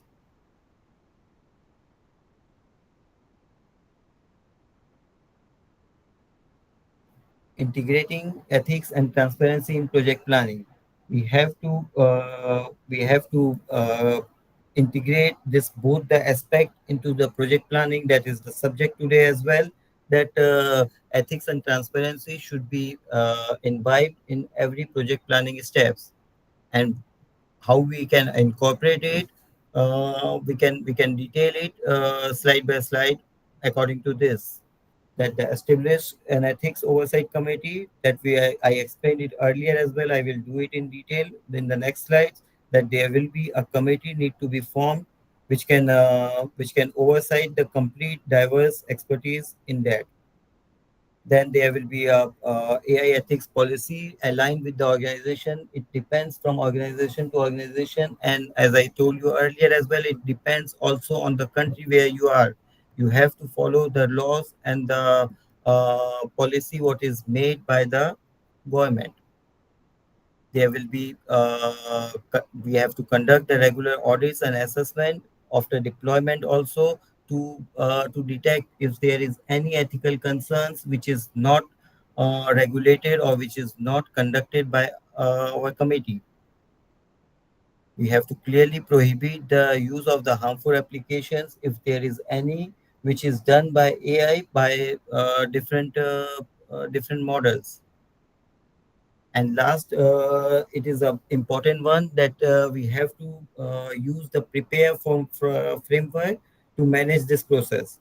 We have to see that all the risk assessments and the revision should be invited so that this prepare framework can be respected.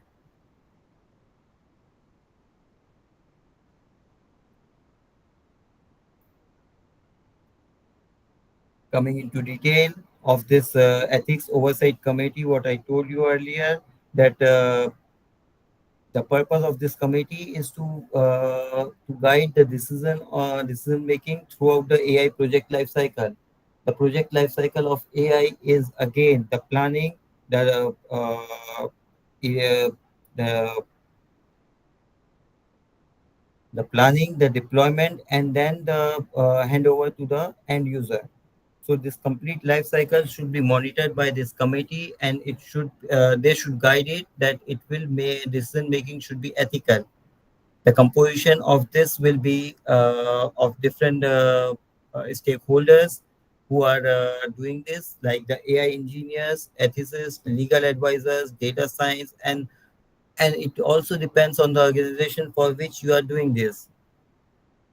Again, the organization have their own priorities, and they are including different sections and different pupils from different departments, so that they can make it as multidisciplinary as possible, so that the end result should be as refined regarding that. The function is to review and approve the AI design, whatever the results. If AI is giving output, we have to see and we have to review it. We means the committee. We have to evaluate the potential and the social impact before deployment. This all things this committee will do before deployment itself, so that the results should be acceptable or should be beneficial to the end user. And we have to resolve the ethical dilemmas which is there for ourselves as well. And the same thing will happen with AI. There will be some programs which runs and which ask the questions, and then the ethical dilemmas will be there for AI, and we have to identify it and we have to resolve it as far as possible. And then this ongoing training and awareness should emerge with the ethical issues. We have to see that it will train itself and it will be aware enough uh, that the results should be ethical. And the best practice is to ensure that the clear authority and the transparent reporting mechanisms to all the stakeholders. All the stakeholders should align in this, that whatever results are there is giving the enlightenment of their each and every expertise.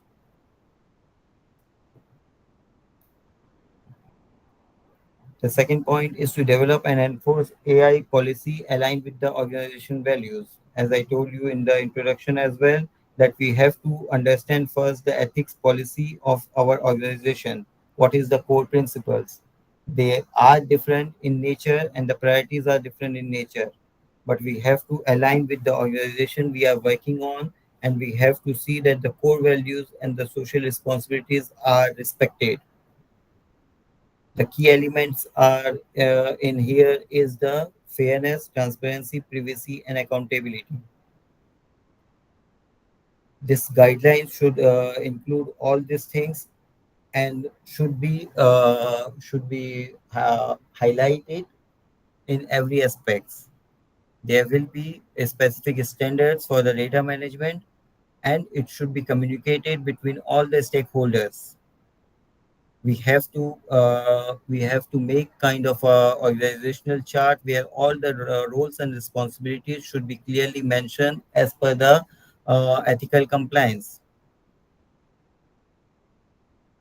The process of reporting and addressing ethical breaches should be reported and should be documented so that it can be removed, or those are the glitches which is the AI generated. We have to remove it to give the more refined data. And enforcement. Embed the policy into the project workflows, mandatory ethics reviews before milestone ethics checklist integrated into approval gates. That is more of uh, that is more of the checklist we have to follow after deployment. That if there is any anomaly, we have to identify it and we have to rectify that.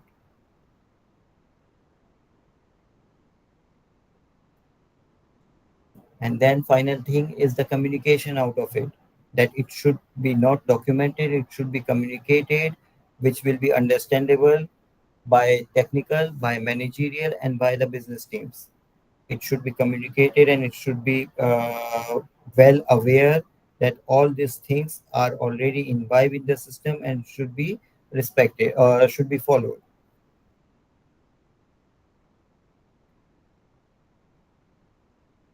The third one is the regular audits and the risk assessment.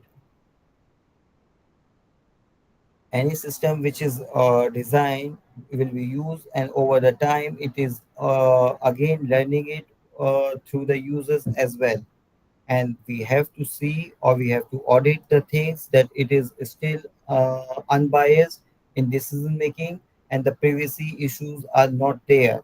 If there is any compliance gaps or anything, we have to again go back and retrain it, or re-include the data to make the algorithm right enough. That's why this AI thing is still learning, and we have to see that how far we are able to train it before deploy it. And after deployment, regular audits need to be done so that the data will be secured enough. There will be a risk assessment thing need to be done before giving it to the common people, that there will be no adverse effects on a legal basis, on a society basis, or to any common people. It should be evaluated with this all things so that uh, it will deploy, or it will be done in every phase of the projects. The methodology followed for this are these three steps that we use. We need to use the fairness metrics and the bias detection. There are tools available which quantitatively will analyze the models, and give away that how far we are able to achieve. We have to perform the privacy impact assessment. We have to check for how it is handling the data and how it is reacting to the data. The third thing is to engage the external auditors. This is the last thing we have to do, that after it is reviewed by the internal committee, it should be done by an external auditor according to the company policy. It should be the auditor main purpose is that uh, it will not be from the same environment, and it will be an independent reviewer. So the partiality can be eliminated with this. The timing of these audits are mainly in each of the phases, that is data collection, model development, pre-deployment, and the post-deployment. At every stage of this, the audits need to be done so that the next step can be moved on. The outcome of this is that we can able to generate an actionable report, and which will be submitted to the management, that we generated a AI uh, which is tracking all the progresses and all the details, or the problem statement what is analyzed in the initial phase of the project, and the results are acceptable enough.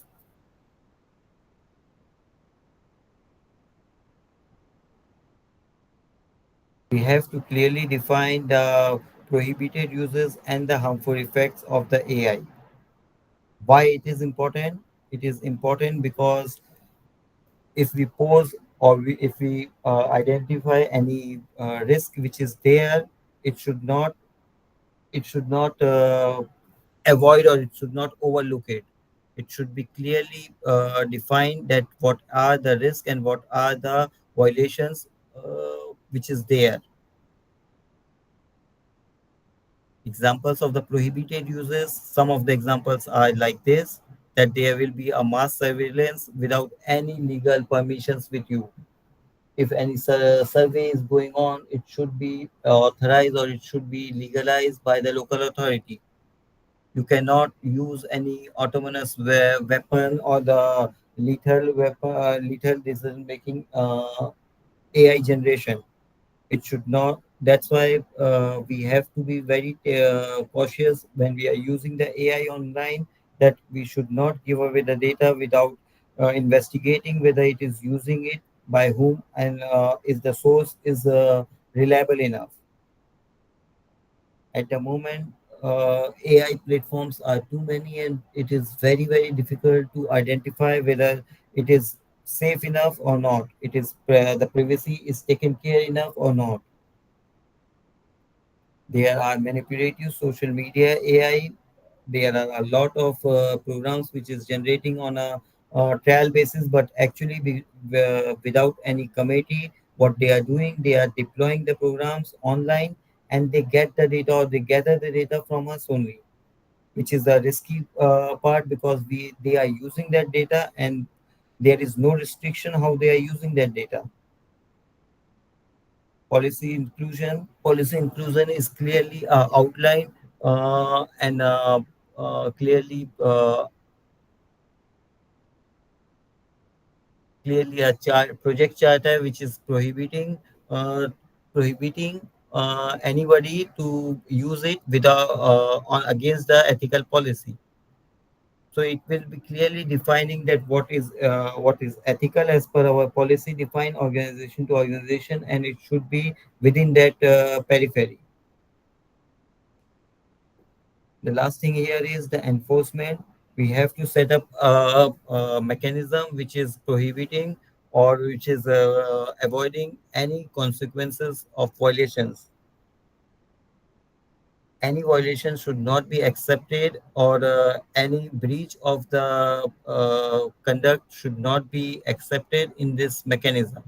We have to see, we have to prohibit, and we have to take care that this AI should generate the result which is as per our framework. If it is not, we have to train it again and we have to delete the data again.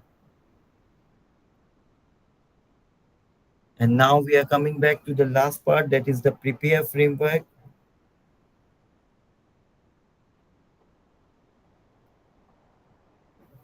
The prepare is actually made out of this: the protect, revision, exclusion, problems, assessment, resource, and explore.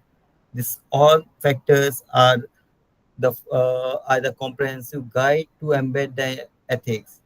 This is mainly used for all the ethics and transparency core principles which need to be integrated into the responsible AI. We have the first thing here is protect. We have to safeguard the sensitive data, we have to make it encrypted, and we have to anonymize it. The revision is the building the iterative reviews and model training cycles. We have to adapt from the feedback and the ethical findings, what is after deployment and what is during the deployment as well. The exclusion should be, there should be a very clear boundary periphery where we are defining it, what is allowed and what is not allowed. We have to identify that which data we need to include and which data we need to exclude, and there will be some kind of a risk threshold need to be defined in that. The problems here is to establish a procedure to detect, log, resolve the issues. The problem statement, what we defined in the initial case, need to be very clear, and the process need to be there to detect the problem is actually there or it is only as a post problem. The assessment, we have to conduct the thorough impact and risk assessment on a regular basis to understand whether the AI is still generating the result as per the design or not. Because when we are designing it, we give away a particular set of data during the usage, it again gather the data, and if the data what is gathered later on is not ethical enough, we have to assess it on a regular basis. The resource, we have to give away a kind of a budget for this and the tools to support this AI governance. Every company or every company policy is clearly defining this thing so that we can have the proper resource and proper funds to arrange it or to maintain it.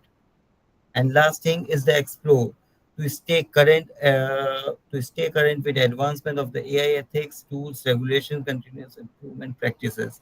That is to explore new and new data and include it into the AI if it is not learning it through the processes.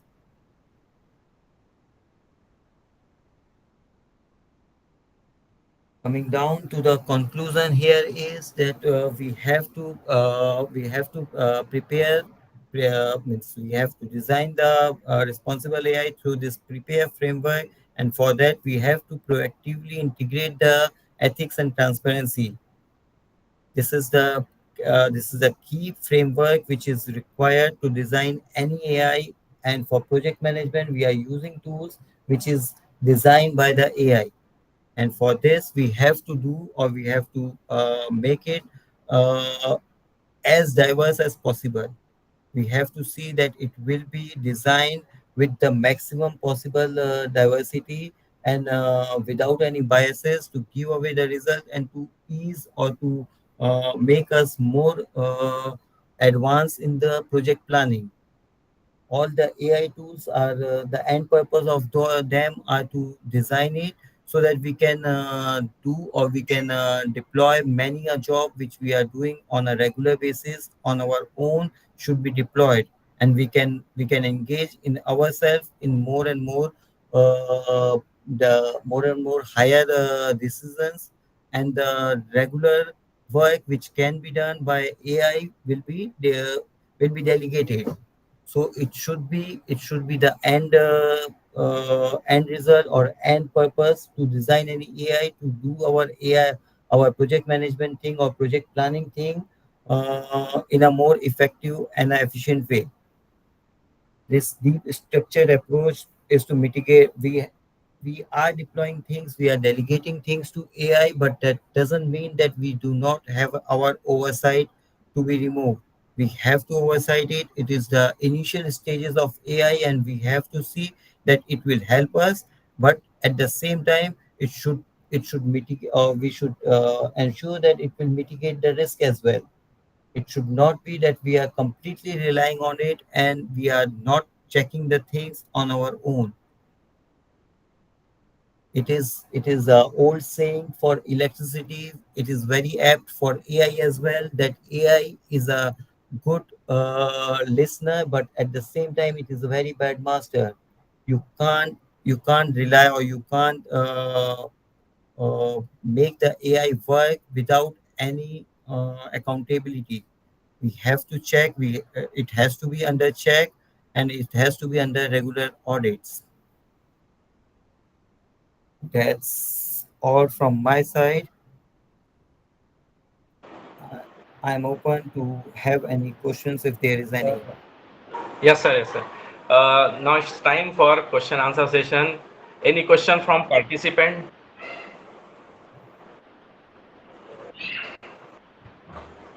Any question from No, participants? sir. No question, sir. Okay.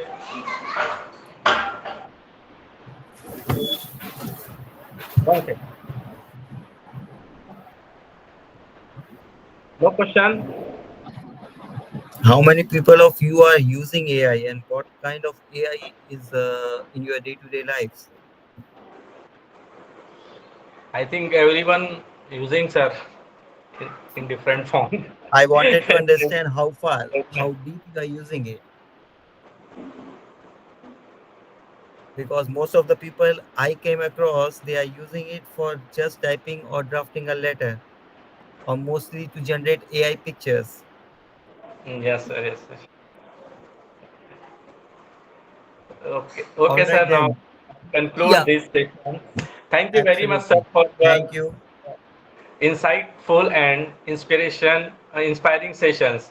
Your talk on the responsible AI, integrating ethics and transparency in the project planning, has given us a valuable perspective on the importance of ethical framework and responsible practices in AI implementation. On behalf of organizing committee and all participants, we sincerely thank you, sir, for sharing your vast professional experience, thoughtful insight, and valuable time with us.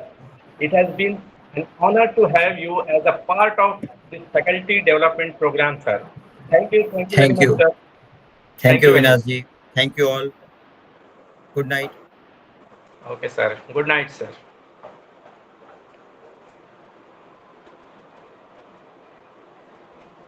Good night, sir. Thank you. Good night. Just I'm sharing the Google form, that is feedback form. Just wait.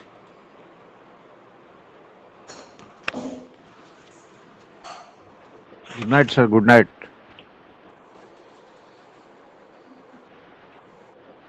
I'm sharing in WhatsApp group.